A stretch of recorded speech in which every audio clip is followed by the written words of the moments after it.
Hello everyone, welcome to my channel. Today we are going to discuss about the remaining parts of CPM.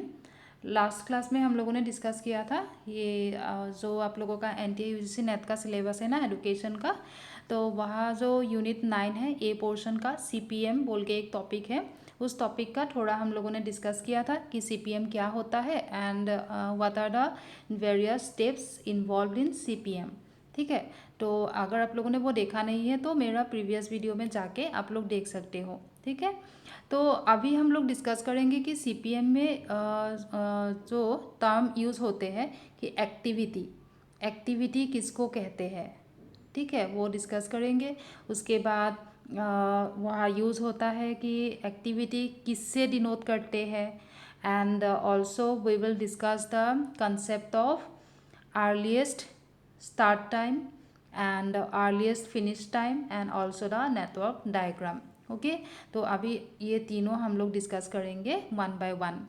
चलो, तो first of all it is the network diagram. तो network diagram क्या होता है, वो ना आपके project में जितना एक्टिविटी आपको करना है, जो प्रोजेक्ट आपको करना है उस प्रोजेक्ट से रिलेटेड जितना भी एक्टिविटीज़ है ना, उन एक्टिविटीज़ को वन बाय वन अगर आप कंप्लीट करोगे तभी तो आपका प्रोजेक्ट कंप्लीट होगा, है ना। सपोज आपके प्रोजेक्ट इस पॉइंट से स्टार्ट होते हैं, इसका नाम दे दिया 1, इसका दिया 2, 3, 4, 5। ठीक है, तो सपोज आपके प्रोजेक्ट के साथ रिलेटेड एक्टिविटीज़ टोटल 5 है। तो इन 5 एक्टिविटीज़ जब आप ख़त्म करोगे तभी आपका प्रोजेक्ट ख़त्म होगा। ठीक है, तो your project will start at 1। ठीक है, ये जो हम लोग सर्कल ले रहे हैं ना, इन सब सर्कल को बोलते हैं नोड।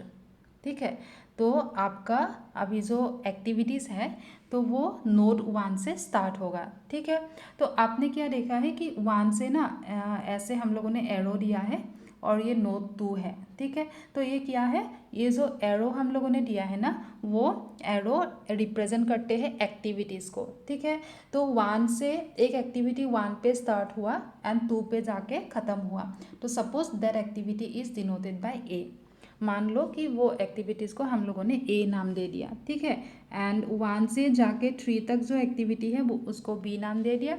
देन एक एक्टिविटी 2 पे स्टार्ट हो रहा है एंड 4 पे जाके ख़त्म होगा, मानो कि वो सी एक्टिविटी है। ठीक है, and 3 to 4 the activity is D and from 4 to 5 the activity is E. आपको अभी 5 एक्टिविटीज़ करना है, जब वो 5 एक्टिविटीज़ ख़त्म हो जाएगा तो आपका वो प्रोजेक्ट भी ख़त्म हो जाएगा। ठीक है, तो हम लोग क्या करेंगे, ये जो सर्कल दिया है इन सबको बोलते हैं नोड। ठीक है, and activities A B C D and E, these are the activities. Okay, and activities are always denoted by arrow mark. Activities को हम लोग ये एरो साइन से डिनोट करते हैं। हो गया, एंड ये टोटल जो डायग्राम है ना, इसको बोलते हैं नेटवर्क डायग्राम। ठीक है, तो नेटवर्क डायग्राम का कंसेप्ट यही है। तो आगे अभी हम लोग डिस्कस करेंगे कि अर्लीस्ट स्टार्ट टाइम क्या होता है एक एक्टिविटी को। अभी जो ये आप लोगों ने एक्टिविटी देखा था ना, ये जो फर्स्ट एक्टिविटी ए, हाँ, ए कहाँ से स्टार्ट होगा, 1 पे स्टार्ट होगा, 2 पे जाके ख़त्म होगा। तो एक एक्टिविटी के लिए हम लोगों को क्या करना पड़ेगा, तो सीपीएम जो होता है ना, वो टाइम पहले से ही डिसाइड करते हैं कि एक्टिविटी ए करने के लिए कितना टाइम लगेगा, बी को कितना टाइम लगेगा, सी को कितना टाइम लगेगा, डी को कितना लगेगा। जितना भी activities related to your project है, आपके प्रोजेक्ट के साथ रिलेटेड जितना भी एक्टिविटीज़ है, उन सब एक्टिविटीज़ को करने में कितना कितना टाइम लग सकता है वो प्रेडिक्ट करते हैं सीपीएम, है ना, क्रिटिकल पाथ मेथड जो होता है। तो मानो कि सीपीएम ने बोला कि जो एक्टिविटी ए है उसको करने के लिए आपको 3 वीक्स लगेगा। ठीक है, 3 वीक्स लगेगा, एंड एक्टिविटी 2 को करने के लिए मानो कि 5 वीक्स लगेगा। ठीक है, एंड एक्टिविटी जो ई है ना, वो करने के लिए आपको मानो 2 वीक्स लगेगा। ठीक है, एंड बी एक्टिविटी को करने के लिए मान लो 2 वीक्स लगेगा। फिर एक्टिविटी डी को करने के लिए 7 वीक्स लगेगा। ठीक है, एंड ये हो गया एक्टिविटी ई के लिए, डी से ई के लिए 2 वीक्स लगेगा। हो गया, तो अभी हम लोग क्या करेंगे, हम लोग अभी देखेंगे कि ये जो एक्टिविटी ए है तो एक्टिविटी स्टार्ट कहाँ से हुआ है, 1 से स्टार्ट हुआ है एंड 2 पे जाके ख़त्म हुआ है। ठीक है, तो एक्टिविटी का ए का स्टार्टिंग पॉइंट हम लोगों को मालूम नहीं है, मतलब इसका स्टार्टिंग पॉइंट क्या है, तो हम लोग एज्यूम करेंगे कि इसका स्टार्टिंग पॉइंट 0 है। मतलब जब एक्टिविटी आपको मिला, ए एक्टिविटी जब से मिला उसी टाइम आपने स्टार्ट कर दिया करने के लिए, तो इसका अर्लीस्ट स्टार्ट टाइम 0 है। ठीक है, तो सेकेंड चीज़ क्या है कि ये जो वन जो नोड है ना, ये जो फर्स्ट नोड है जहाँ से एक्टिविटी ए स्टार्ट हुआ है, तो आपने देखा है कि उस नोड से ना एक्टिविटी बी भी स्टार्ट हो रहा है कि नहीं, एक्टिविटी बी भी स्टार्ट हो रहा है एंड बी एक्टिविटी कहाँ पे ख़त्म हो रहा है, नोड 3 पे ख़त्म हो रहा है ना। एंड जो सी एक्टिविटी है वो 2 पे स्टार्ट हो रहा है एंड 4 पे ख़त्म हो रहा है ना। एंड ई एक्टिविटी क्या हो रहा है, 4 पे स्टार्ट हो रहा है एंड 5 पे ख़त्म हो रहा है। Similarly D activity D is starting from 3 and ending eight 4। ठीक है, तो अभी क्या करना है, अभी मानो कि आपका जो एक्टिविटी ए है वो किस टाइम आपने स्टार्ट किया, जिस टाइम आपको वो एक्टिविटी मिला उसी टाइम आपने स्टार्ट किया, तो तब क्या होगा, हम लोगों ने अर्लीस्ट स्टार्ट टाइम वहाँ 0 ले लिया, जब मिला उसी टाइम स्टार्ट किया। ठीक है, तो स्टार्ट टाइम उसका 0 है। ठीक है, तो ए ख़त्म कब होगा, तो आपने तो एज्यूम कर लिया था कि जो CPM है ना वो तो पहले से प्रेडिक्ट करता है कि एक एक एक्टिविटी करने के लिए कितना टाइम लगता है। तो उसने बोला कि एक्टिविटी ए को करने के लिए ना 3 वीक्स लगेगा। ठीक है, तो अभी आप क्या करोगे ना, तो एक्टिविटी ए ख़त्म कहाँ हो रहा है, 2 पे ख़त्म हो रहा है, तो कितना टाइम चलेगा, ये 3 वीक्स तक चलेगा, है ना। तो फिनिश कब होगा, जब आपका 3 वीक्स ख़त्म हो जाएगा तब ये फिनिश हो जाएगा। दैट मीन्स अर्लीस्ट, उसको बोलते हैं अर्लीस्ट फिनिश टाइम। ठीक है, तो अभी देखो, मानो कि आपको एक प्रोजेक्ट मिला है एंड प्रोजेक्ट के लिए आपको टोटल 10 डेज दिया गया है। ठीक है, लेकिन आपका जो प्रोजेक्ट है ना, अगर आप अच्छे से करोगे तो वो प्रोजेक्ट ना 7 डेज में ही ख़त्म होते हैं। ठीक है, आपको टोटल 10 डेज दिया गया है, लेकिन आपका जो प्रोजेक्ट है ना वो अच्छे से करने से ना 7 डेज में ही ख़त्म होते हैं। ठीक है, तो अभी आप क्या करोगे, अभी ना 2 टाइप्स के पर्सन्स होते हैं, पर्सन 2 टाइप के होते हैं। कोई लोग क्या करते हैं, जब उन लोगों को काम मिलता है ना उसी टाइम वो लोग काम को स्टार्ट कर देते हैं ताकि जल्द से जल्द काम ख़त्म हो जाए। ठीक है, और कोई लोग ऐसा होते हैं ना कि वो लोग सोचते हैं कि आज नहीं करके कल करे या कल नहीं करके परसों करे, है ना। तो वो लोग सोचेंगे कि कितना टाइम दिया गया है, 10 डेज दिया गया है, लेकिन काम तो 7 डेज में ख़त्म होगा, तो चलो 3 दिन देर से ही हम लोग स्टार्ट करते हैं, है ना। 10 डेज में ख़त्म होना है ना, तो 3 दिन तो ज़्यादा दिया है, तो हम लोग क्या करते हैं, आज से स्टार्ट नहीं करके 3 दिन बाद से स्टार्ट करेंगे।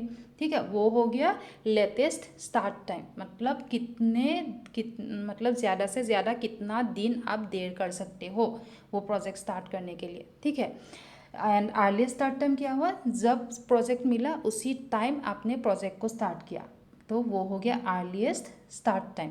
ठीक है, जब से मिला तब से स्टार्ट किया, आपका 7 डेज लगना था, तो टोटल 7 डेज में आपका ख़त्म हो गया, तो बाकी 3 डेज आपको रेस्ट मिल गया, है ना। तो आपका अर्लीस्ट स्टार्ट टाइम हो गया 0, अर्लीस्ट फिनिश टाइम हो गया 7, क्योंकि 7 डेज में तो ख़त्म हो जाएगा, है ना। लेकिन आपने अगर देर से करना है काम, तो ज़्यादा से ज़्यादा आप 3 डेज देर कर सकते हो, है ना। तो आप ना क्या करोगे, 3rd डे से स्टार्ट करोगे, तो आपका लेटेस्ट, उसको बोलते हैं लेटेस्ट स्टार्ट टाइम, कितना ज़्यादा दिन देर से आप स्टार्ट करोगे वो लेटेस्ट स्टार्ट टाइम। लेकिन आपको 10 डेज में ही काम कंप्लीट करना है, तो आपका लेटेस्ट स्टार्ट टाइम होगा 3, है ना।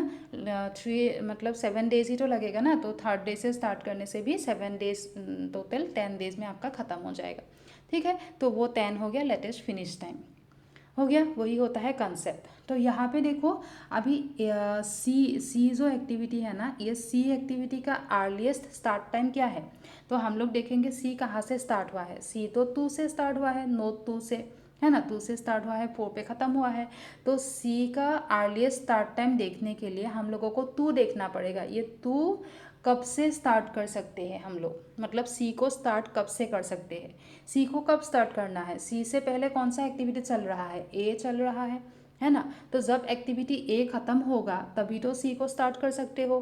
तो हम लोगों को अभी देखना होगा कि एक्टिविटी ए कब ख़त्म हो रहा है, जब ख़त्म होगा उसी टाइम से सी स्टार्ट होगा। तो एक्टिविटी ए के लिए तो 3 वीक्स दिया था आपको, तो 3 वीक्स के बाद एक्टिविटी ए ख़त्म होगा।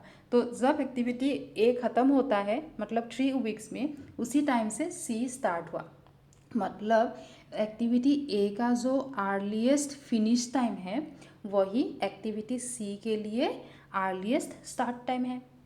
ठीक है, एक एक्टिविटी ख़त्म जब हुआ तो दूसरा एक्टिविटी उसी टाइम स्टार्ट हुआ, तो इसीलिए एक्टिविटी ए का जो अर्लीस्ट फिनिश टाइम होगा ना वही एक्टिविटी सी के लिए अर्लीस्ट स्टार्ट टाइम होगा।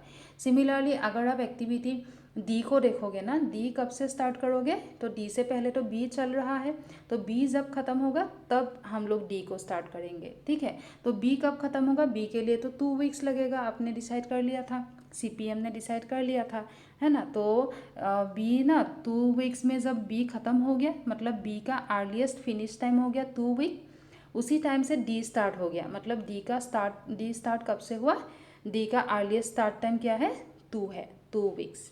ठीक है, एंड अर्लीस्ट फिनिश टाइम क्या होगा, तो डी को तो डी एक्टिविटी करने के लिए तो 7 वीक्स लगेगा, आपने सीपीएम ने डिसाइड कर लिया था। तो अर्लीस्ट स्टार्ट टाइम अगर 2 है तो 2 + 7 करके डी ख़त्म कब होगा, 9 वीक्स में डी ख़त्म हो जाएगा।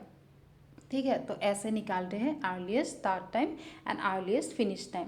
जो सीपीएम है ना वो हमेशा लॉन्गेस्ट पार्ट को डिनोट करते हैं कि मैक्सिमम आपको कितना दिन लग सकता है प्रोजेक्ट ख़त्म करने के लिए। तो आप अभी देखो आपका प्रोजेक्ट ख़त्म कब होगा, आपका प्रोजेक्ट स्टार्ट हो रहा है नोड 1 से एंड ख़त्म होगा नोड 5 पे। ठीक है, तो नोड 1 से नोड 5 तक जाने के लिए आपके पास ना 2 रास्ता है कि नहीं। आप 1 से 2, देन 2 से 4, देन 4 से 5 ऐसे भी जा सकते हो, नहीं तो आप 1 से 3, 3 से 4, 4 से 5 ऐसे भी जा सकते हो। जो लॉन्गेस्ट पार्ट होगा ना वही क्रिटिकल पार्ट होगा। तो अभी आप प्लस करो लॉन्गेस्ट पार्ट कौन सा होगा, 1 से 2 जाने के लिए आपको 3 वीक्स लगता है, 2 से 4 जाने के लिए 5 वीक्स लगता है, तो 3 + 5 8 हो गया, एंड 4 से 5 के लिए 2 वीक्स, तो 8 + 2 10 वीक्स हो गया। तो 1 2 4 5 इस रास्ते से जाने से आपको 10 वीक्स लगेगा। ठीक है, एंड जो सेकेंड रास्ता है उससे जाने के लिए कितना टाइम लगेगा, 1 से 3 तक 2 वीक्स, 2 + 7 9, 9 + 2 11। तो ज़्यादा देर कहाँ से, लॉन्गेस्ट पार्ट कौन सा हुआ, जो 1 3 4 5 वाला रास्ता था ना वही लॉन्गेस्ट पार्ट हो गया। तो critical part, it is the critical part. ठीक है, तो आज हम लोगों ने critical part, network diagram and earliest start time, earliest finish time ये सब डिस्कस कर लिया। तो in our next video we will discuss about the earliest, ये स्टार्ट टाइम होगा। ठीक है, और सॉरी ये ठीक ही है, अर्लीस्ट फिनिश टाइम। हाँ, अर्लीस्ट फिनिश टाइम कैसे निकालते हैं, अर्लीस्ट स्टार्ट टाइम के साथ duration of the activity plus करना पड़ेगा। ठीक है, तो in our next video we will discuss about latest start time and latest finish time. ठीक है, वो डिस्कस करने के बाद हम लोग पार्ट डिस्कस करेंगे, program evaluation and review technique, वो भी बहुत इंपॉर्टेंट है आपके लिए। ठीक है, तो अगर वीडियो अच्छा लगा है तो लाइक करना, शेयर करना अपने फ्रेंड लोगों के साथ, एंड सब्सक्राइब भी कर सकते हो। ठीक है, तो बहुत जल्द ही मिलते हैं हम लोग अपने नेक्स्ट वीडियो में। चलो, थैंक यू।